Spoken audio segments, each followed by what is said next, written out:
Welcome back, everybody. Today we're going to continue with our look through the history of art, and we are going to focus today on the art of the Americas. So let's go. The first humans arrived on the American continents around 23,000 to close to 15,000 years ago. There's a lot of debate on exactly when this happened and how quickly everybody spread, and it is certainly not really in my realm of expertise. But the general idea is that early peoples to the Americas traveled during the Ice Age when Asia was connected to Alaska through the Bering Strait over here, where humans remained out of contact with the other continents until the arrival of Europeans in the 15th century, which will dramatically change the lives and culture of people throughout this area.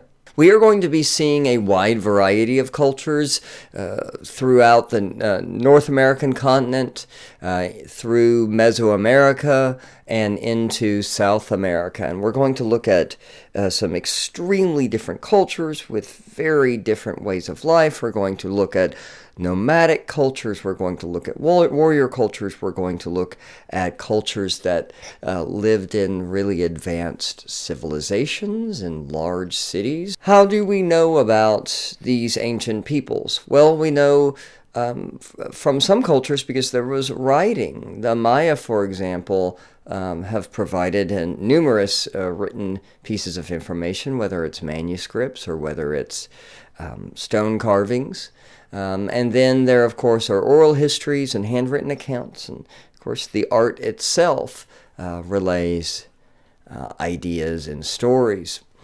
We're going to start with Mesoamerica, which in many ways is sort of the origin site of the more advanced civilizations and cultures that will emerge throughout the Americas. And so we're going to be starting here, kind of down in the Yucatan Peninsula in what is today Mexico. This is from La Venta. This is from a culture called the Olmec. The Olmec is one of the first sort of large and advanced civilizations in the Americas. And they had two main sites, San Lorenzo and La Venta. They were also a pyramid culture. As we shall see, many of the subsequent cultures are going to build pyramids, although those later cultures with more advanced technology are going to build stone pyramids.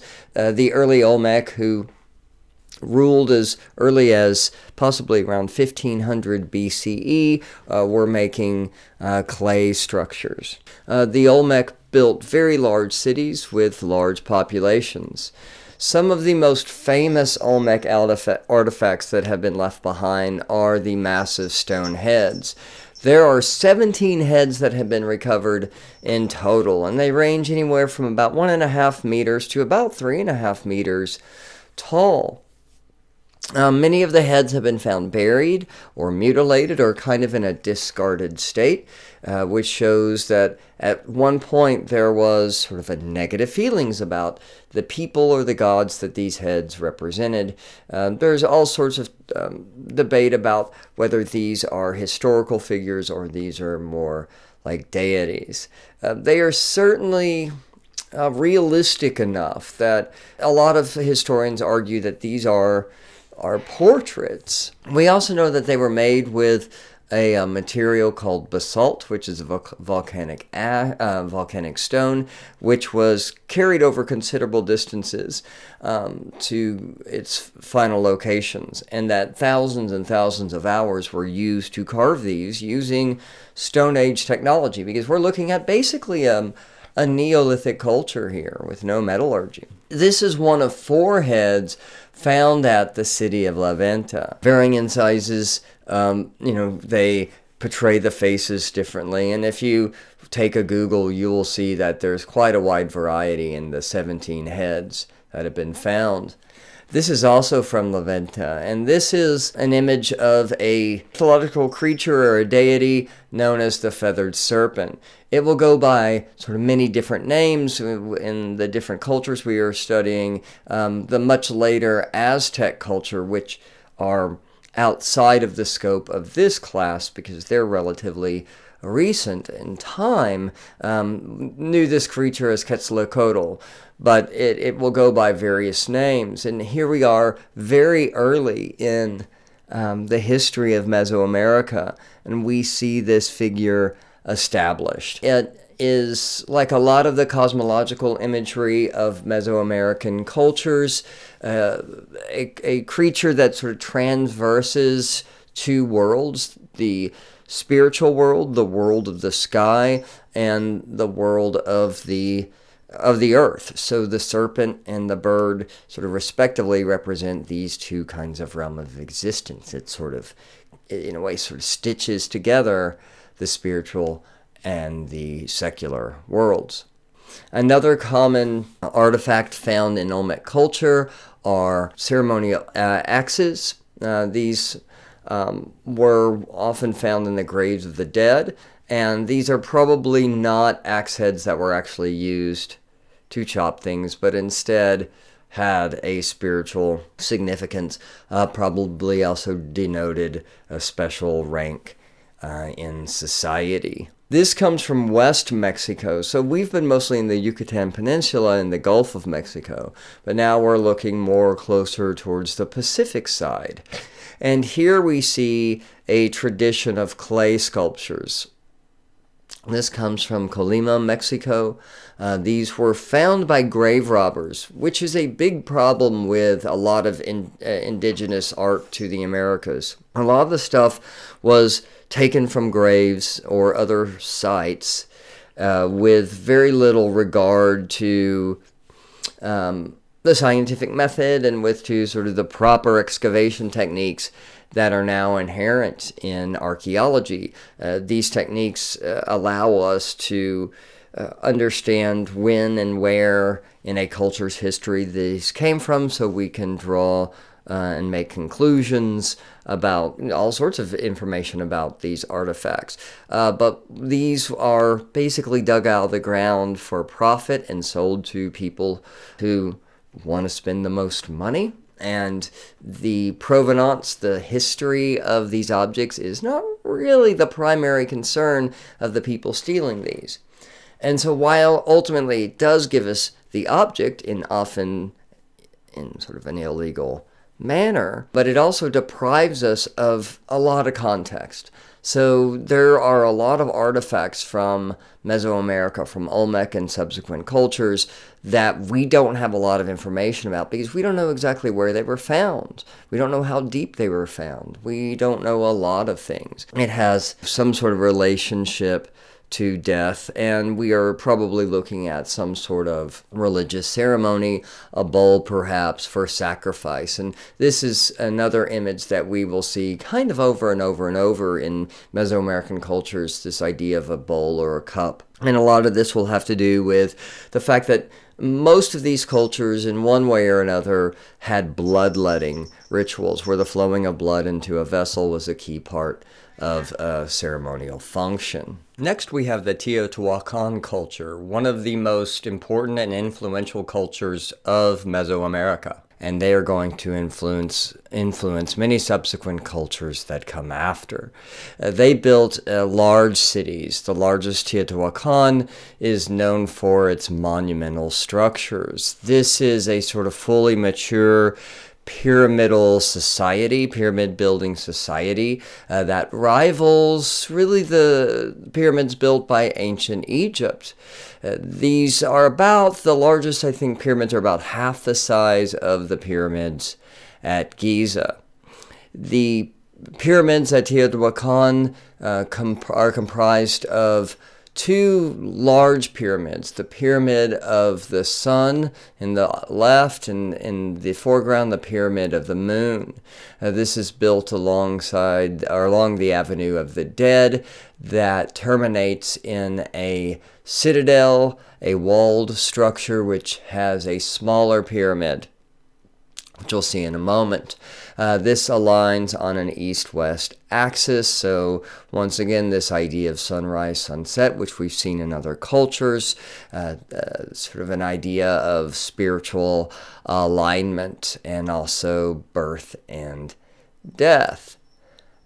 This is located near the central highlands of Mexico. It's near modern-day Mexico City. We don't know the names of the Teotihuacan culture. We don't have a language. We don't even know really what they called themselves.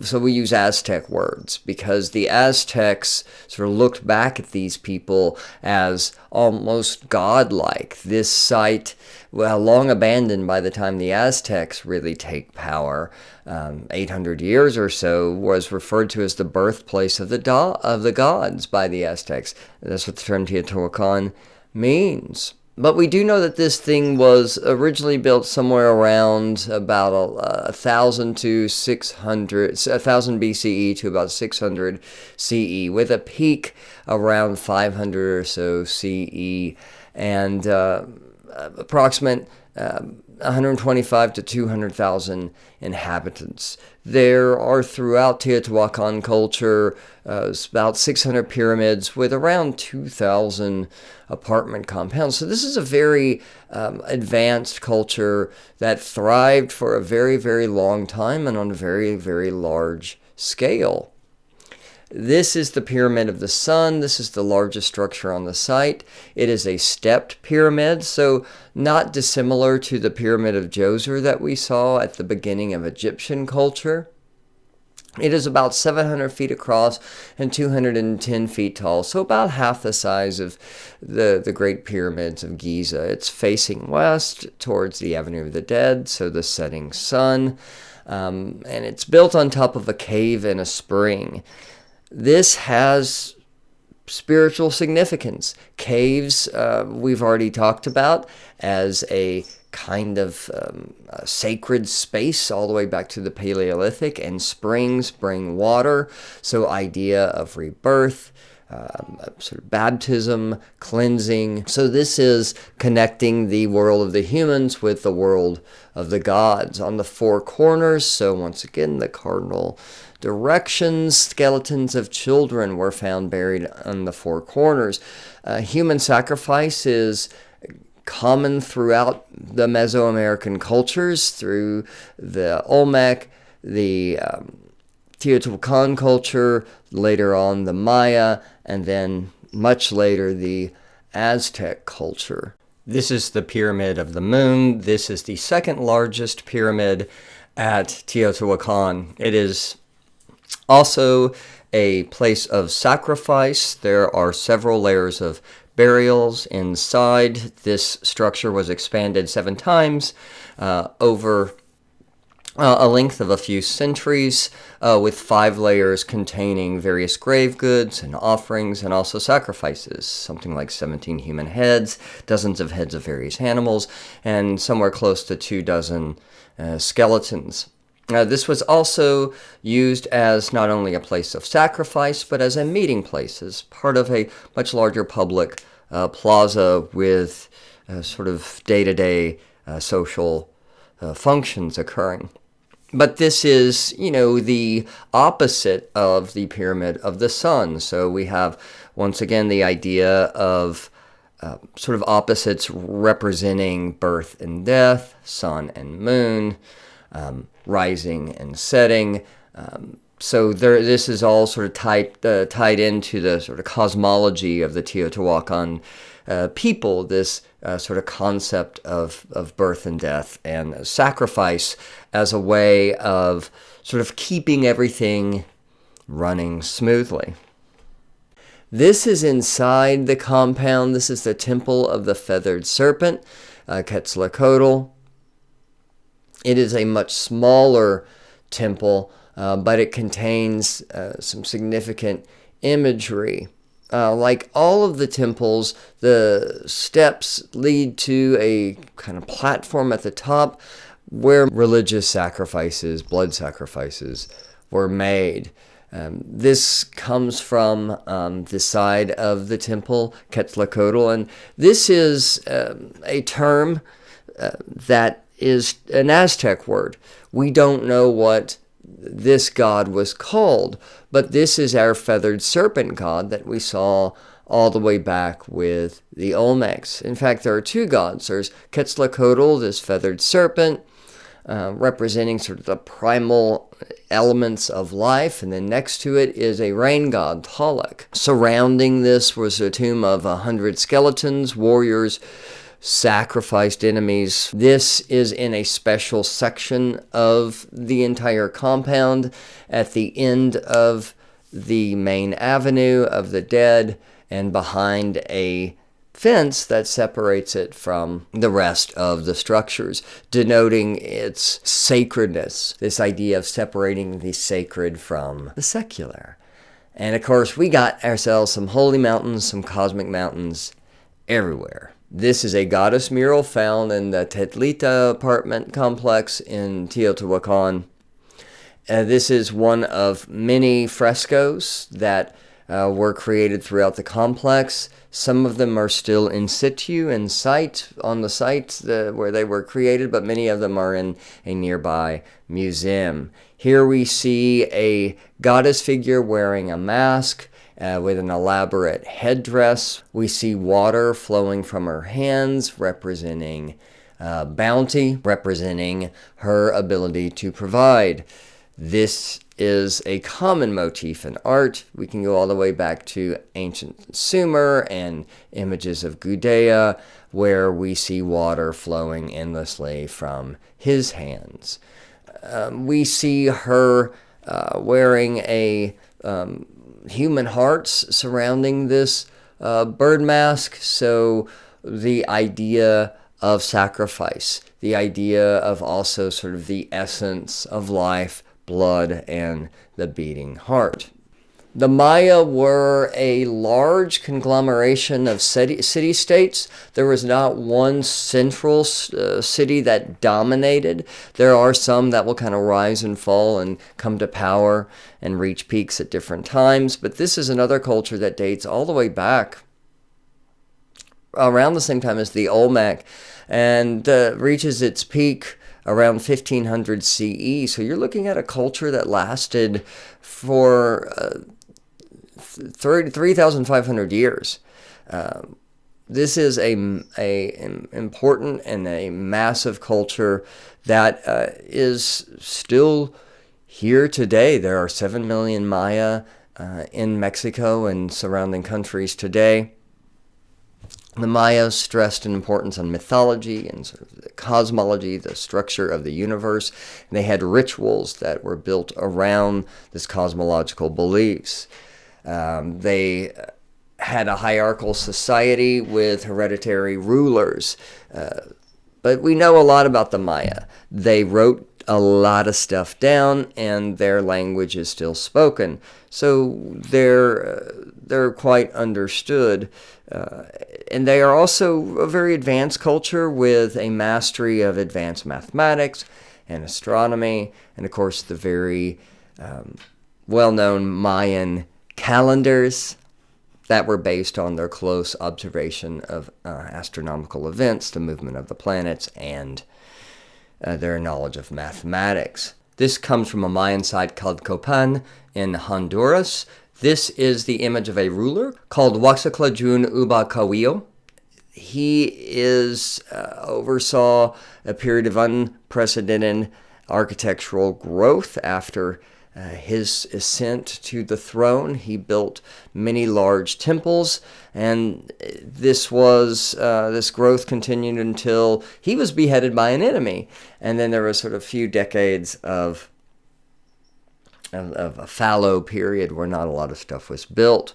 We see him in a headdress. He's holding across his chest this double-headed serpent. This goes all the way back to sort of heraldic imagery of a ruler holding two animals, or in this case, a sort of doubled animal at bay, representing their power over nature and kind of a sacred authority. Here's a close-up of his face. And once again, you can see headdresses are often composed of the faces of very fierce creatures, denoting the power of the ruler. This is also from Copan. This is a ball court. Ball courts are going to play a big part of Mesoamerican culture. there was a game that was played for sport, but also as part of a religious ritual, and also by accounts people bet money on these things. We don't know a lot about the sport, though. A lot of the information about this culture was destroyed by the Spanish, despite the fact that we do still know a lot. But like the detail of this game are not known. We do know that it involves a hoop, and it involves a sort of stone to flip a ball. The ball was made of rubber. And rubber trees are indigenous to this area. Game emerges out of the mythology of the Maya and a holy book known as the Popol Vuh. The Popol Vuh talks about the creation of the world. It also talks about these sort of three sets of twins, grandfathers, fathers, and sons, who kind of are the founding fathers, if you will, of the world, with this one set of twins in particular being the most powerful and influential. One of the founding stories goes along the lines that these sort of demon creatures, these fierce gods from the underworld, force these twin lords to play this ball game, and they lose the game and they're sacrificed. And in these ball games, there are records of people being sacrificed, the losers being sacrificed. And so one of the twin sons travel to the underworld where they revive the father. It's actually even more complicated than that. This story, one of them is actually conceived even after the father's death, and it gets very sort of strange and complicated. But these twins become the sun and the moon, and then the resurrected father becomes the maize god. And maize would have been one of the primary crops of the Maya. This is Temple 1, known as the Temple of the Giant Jaguar, from Tikal in Guatemala. Tikal is another Mayan location that reached great heights, somewhere around 75,000 people, 3,000 structures. This is part of a great plaza. This was a very advanced culture with aquatic engineering. These are people capable of building large reservoirs. But this temple is 140 feet tall. It's one of two large temples, although there's many temples throughout this complex. And it was painted probably red and white. And it was the temple of a ruler named Jasal Chancawillo, who is buried in the chamber under the base. You'll notice that it consists of 9 platforms, and this refers to the 9 levels of the underworld. This is from a place called Palenque. This is Temple of the Inscriptions. This is a site built with the rise of another ruler, a guy named Lord Pakal, discovered in 1949. 1, 2, 3, 4, 5, 6, 7, 8, 9 steps. Once again, our reference to death and the 9 layers of the underworld. This is the sarcophagus of Lord Bakai. This is found inside this temple of inscriptions, and you can see this is a low relief or a bas relief image of the ruler, who is shown being youthful even though he was 80 years old when he dies. He is shown as the maize god, so once again this reference to this founding myth and this ball game that we talked about earlier, falling into Xibalba, the Mayan underworld. We see also emerging from him this sacred tree connecting earth to heaven. So kind of like the god Quetzalcoatl, we have this idea of a connection. Also, sacred trees connecting the earthly realm and the lower realms is common in many world myths. I would say most, maybe significantly and recognizably in Norse myth, with the tree of Yggdrasil connecting the various realms of Norse mythology. Here we see also the concept of the axis mundi, the world axis, which we have explored, or will be exploring, depending on the order you're watching these, in the art of India especially, and with Buddhist art. But this idea of a structure that connects the sacred and the secular realms.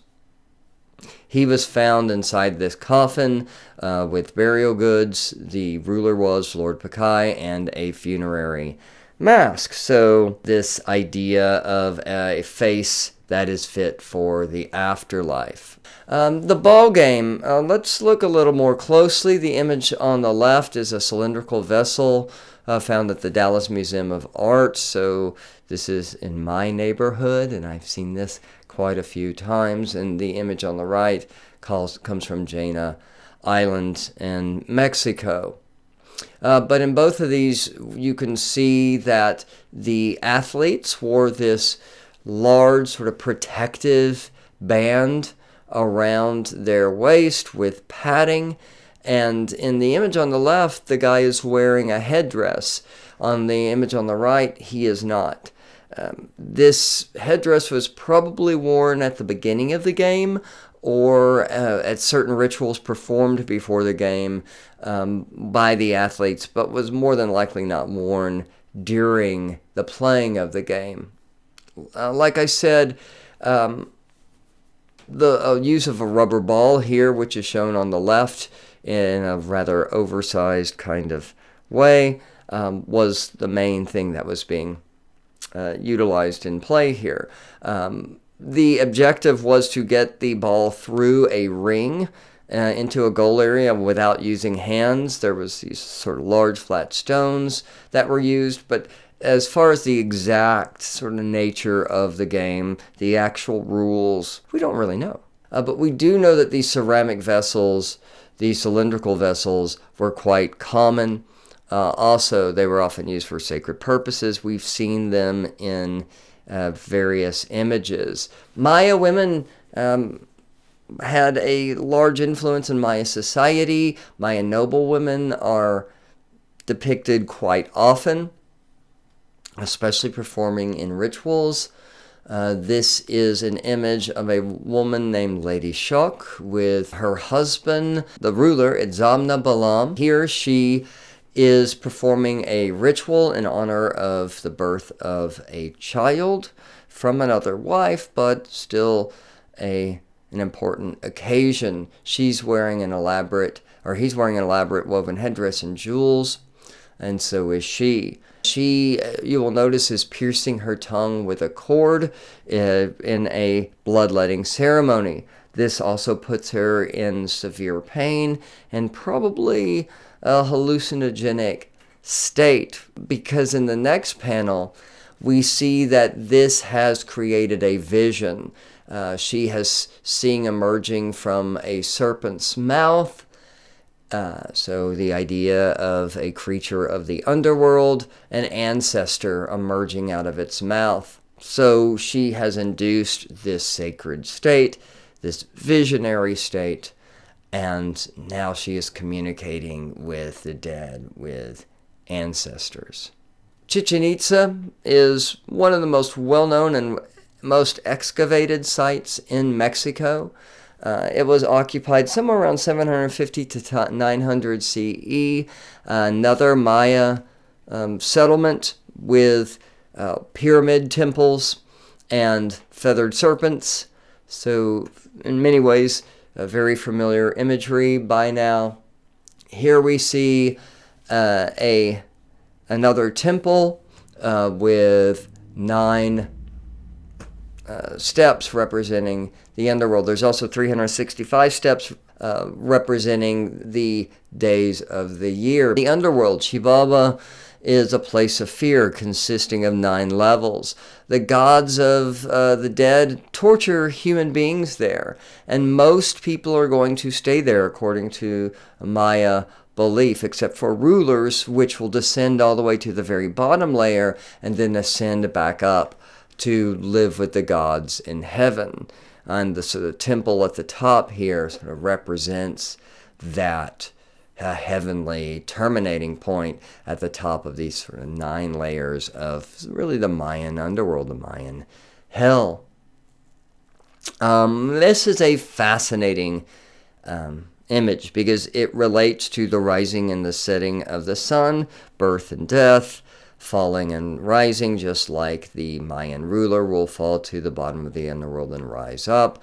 But the way the shadows play against the steps creates this sort of feeling of a serpent descending the steps of the temple. Once again, a serpent connecting the heavenly realm and the earthly realm, with the head of the serpent at the bottom. Inside this temple is a throne in the form of a jaguar. Jaguars are common images in Mayan culture as animals of power. This is called the chacmul, a kind of reclining figure that was found inside, meaning red jaguar paw. On its belly, this figure holds a receptacle where sacrifices were made. This is also from Chichen Itza. This is the Caracal, named by the Spanish after a snail shell. This is an oddly shaped temple for Mayan structures. Instead of the stepped pyramid structure, we are seeing a rotunda with a dome structure on top and an internal spiral staircase leading to the top. So applying ascent. This comes from the Veracruz civilization, in many ways very similar to the Olmec and also the Maya, in that they're building step pyramids. But this is a separate culture from both. This is from El Tajín, found in rainforests on the Gulf of Mexico. Once again, it held tens of thousands of inhabitants with 17 ball courts. So this ball game was common to most of the major cultures of Mesoamerica. This is called the Pyramid of the Niches, 365 of them. So the Maya culture, the Veracruz civilizations, their rituals were related closely to cosmological events, the sort of movement of the stars and the sun and the moon. So you'll notice that numbers like the days of the year are sort of inherent in this architecture. And now we're going to look at some cultures from South America. Dating around about 3000 BCE or so, we start to see activity around the Andes Mountains. What is today mostly modern-day Peru. We're going to focus on the Chavin, the Paracas, the Nazca, and the Moche cultures, who were all active in this area. It is important to understand that the area west of the Andes is an extreme coastal desert. This has actually preserved a lot of the artifacts surprisingly well that we will be studying. The Chavin culture is one of the oldest and most prominent of the early cultures. It is at this time that a large pilgrimage center at a place called Chavin du Huantar was established. It was built primarily out of stone, consisting of various temples and stone monuments. Inside the main temple itself, we have found an object called the Raimundi stele. This is about 6 feet high, so of course the height is denoting its importance. If we take a look at drawings of this low-relief sculpture, which I think make it easier to read, you can see that we are looking at a creature called the staff god. This is a deity that will appear throughout Chavin culture. The idea of the staff kind of representing not only a weapon of war, but also a connection, a kind of an axis mundi, if you will, connecting the upper and the lower worlds. So this is a theme that we see continue from our Mesopotamian culture. But what's also interesting, though, this idea of sort of being able to kind of thread different worlds, to sort of live in different worlds, is inherent in this contour image, where it can be read sort of in two different ways, depending on how you have the stele flipped. If we look at it upright, we see this staff god holding these two staves with this elaborate headdress, and he is looking upwards, so implying the heavens.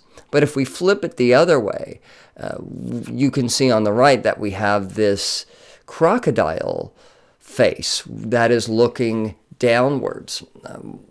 And so you have, crocodiles which represent the water, which represent the underworld, and you have the image on the left representing the upper realms. And so, there's an idea that this god can sort of traverse those two realms. We also see a similar image using an animal associated with flight in this bat-faced man pendant, which is made out of gold. So this also demonstrates that the Chavin culture was quite adept at goldsmithing and other forms of metalsmithing. Not only is gold a very difficult metal to control and to make objects with, but also the sort of fine detailing and the small size, I think demonstrate quite high level of acumen with the materials. But you also will see a hybrid creature here that is part man, part animal, with the animal being capable of flight. So another symbol of access to the spiritual realms. This comes from the later Paracas culture. The Paracan people lived in the Andean desert and produced numerous artifacts, some of the most exquisite being textiles. And because of the harsh, dry conditions of the desert, these textiles have actually survived in fairly good states. These were often used for funerary purposes and found in burials wrapped around the bodies of the dead. The figures are often reduced to a very sort of simple geometry, but this, of course, is because of the materials that are being used, which is weaving, where the artist is literally sort of overlaying thread in a way that an image is produced. I think for a lot of you, the way to think about this is kind of think of 8-bit or 16-bit pixel art, where you're literally compiling an image, sort of one little dot, or in this case, one little strand of thread or one little pixel at a time. And you naturally get these kinds of blocky figures. But as you can see, these textiles were treated as very precious and important spiritual and ceremonial objects. These textiles were constructed on a rather sort of simple loom, what is known as a backstrap loom. This is not kind of a typical loom that you might be used to seeing with sort of large wooden or metal framework supporting the various parts of the loom, but instead this could be tied to a post or a tree or some other kind of nearby object. It also meant that it was portable, and then a strap goes around the lower back, creating the tension of the loom. These techniques that were used by Paracan people to construct these are quite demanding. A typical textile like this could take thousands of hours, if not tens of thousands of hours, to construct. There is information that these were considered to be on par with precious metals in terms of their value, because of the tremendous amount of hours it took to create these. But also these had a very high spiritual importance and value too. They were often used in the burial of the dead, and several of these textiles could be piled up and wrapped around the body of the dead. And so you were looking at possibly tens to hundreds of thousands of hours of construction time to create one of these that were then buried. You can also see the way the dead were buried is fascinating. They were buried in a fetal position sitting in a basket, then wrapped in layers and layers of these textiles, very much like a seed or a seed pod, with the layers of textiles sort of representing the protective layers of a seed, with the part that ultimately sort of germinates in the center, emerging from the various layers. So we don't know exactly what the belief system of these people were, but certainly there is this idea of death and then a subsequent rebirth, with these textiles playing a kind of spiritual function and maybe a kind of a nourishing in this process. The textiles, I forgot to mention, were typically made from what are known as camelids. These are various animals living in the Andes: alpacas, vicuñas, llamas, guanacos, providing the hair for the textiles. The Nazca are another people associated with the Andean desert, and known very famously for producing these large pictographs in the Andean desert, created basically by removing the top layer of the desert, of the playa, away, revealing a lighter clay made of calcite underneath, creating these remarkable drawings. And these drawings vary in size, but they are hundreds of feet long.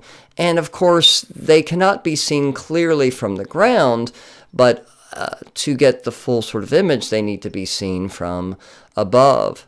There are several working theories about what these mean and how they were utilized, but the common sort of general consensus is that they were used in some sort of ritual where the lines themselves marked a kind of a sacred path that the person would walk. And of course, the image also implies that this was meant to be seen by a god or a spirit.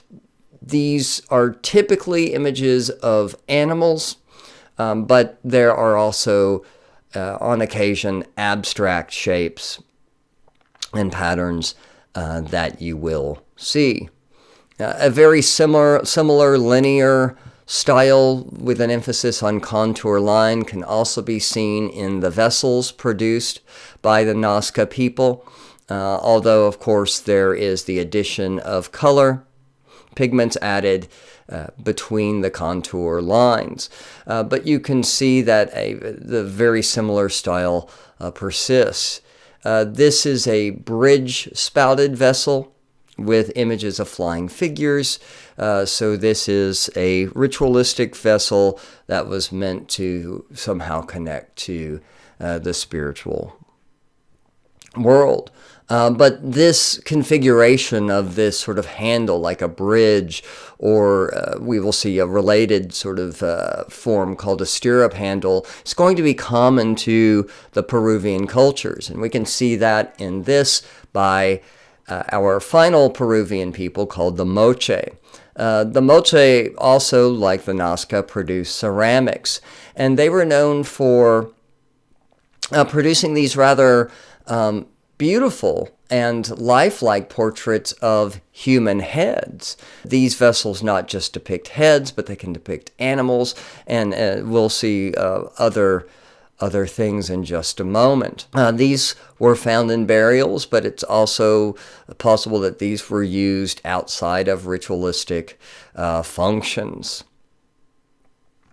But as you can see in this image, images of animals, images of gods, but also other images like daily activities, working, farming, fishing, these kinds of things were also portrayed.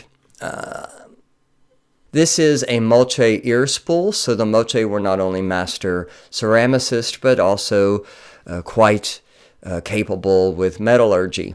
This was found in a tomb in Sipan. It is an ear spool, so earlobes were stretched over a period of time, and these were worn as a symbol of power and prestige. These kinds of things would have been worn by the elite. classes of the Moche. And this is quite large for an ear spool. It is 5 feet.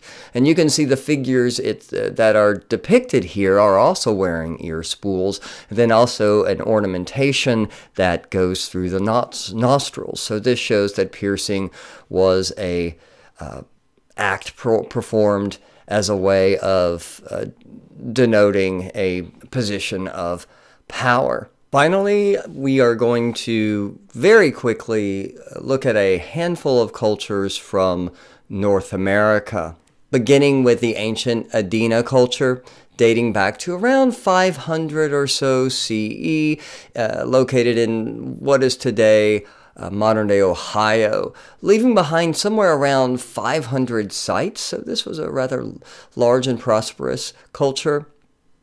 One of the key aspects of this culture was the smoking of tobacco for ritualistic and ceremonial purposes, and one of the largest number of artifacts left behind are clay pipes that were a kind of a status symbol. The dead were often buried with these. This one was found in the mound of an adult male, which was also buried with spear points and beads. This is from the Mississippian culture, dating back to about 800 CE, known as Monk's Mound, from a place called Cahokia, which is today near East St. Louis in Illinois. This was the largest city in North America in the early second millennium, somewhere around 20,000 inhabitants at its height, with about 10,000 people living in the surrounding area. And this culture, or this site, consisted of somewhere around 120 mounds. This is the largest, known as Monk's Mound, standing about 100 feet tall. This was built in several stages by piling up dirt, being carried probably with baskets. So this took tremendous effort to create, considering the Neolithic technology available at the time. This, like many large-scale earthworks, aligns with a celestial event. In this case, it aligns with the sun during the equinox. This is also a Mississippian. This is an effigy mound, meaning that it is a picture of an animal or a person. It is huge. It is about 1/4 mile long. There's no burials or temples associated with this. This seems to be an isolated site. It is an image of a snake eating an egg. So this idea of fertility. So perhaps an allusion to the idea of the earth being able to provide. But certainly the use of this snake implies the earthly realm. This is also Mississippian.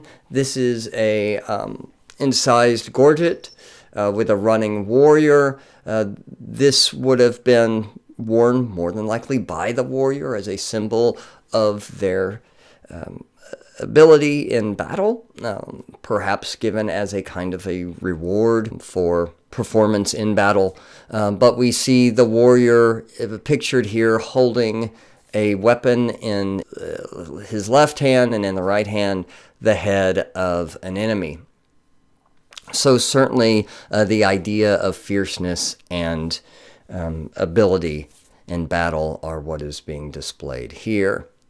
This is the Membres culture of southern New Mexico, who were known for creating these exquisite, beautifully stark black and white images, often with this triangular stair-step pattern being sort of the key element of Membres culture. These are made by coiling, so not on a potter's wheel, but instead of rolling out the clay into coils and stacking it on top of each other, then smoothing it out. These are generally found in the graves of the dead, at the head of the dead.